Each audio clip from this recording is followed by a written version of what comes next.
খুন হয়েছিল দেশপ্রেমিক ৫৭ জন সেনা কর্মকর্তা।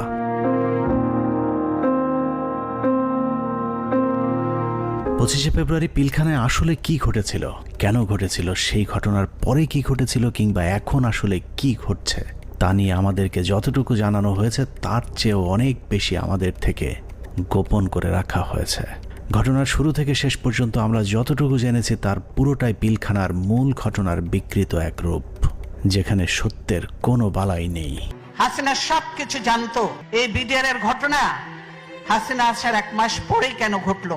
হাসিনা এবং মঈনুদ্দিন এটা জানতো, কাজেই হাসিনাকে একদিন জবাব দিতেই হবে। এটা পিলখানা হত্যাকাণ্ডকে আমরা যদি একটি মুদ্রা হিসাবে ধরি, তাহলে এতদিন আমরা সেই মুদ্রার এক পিঠ দেখেছি, যার আরেক পার্শ্ব আরো ভয়ঙ্কর, আরো নৃশংস, আরো বর্বর, অমানবিক।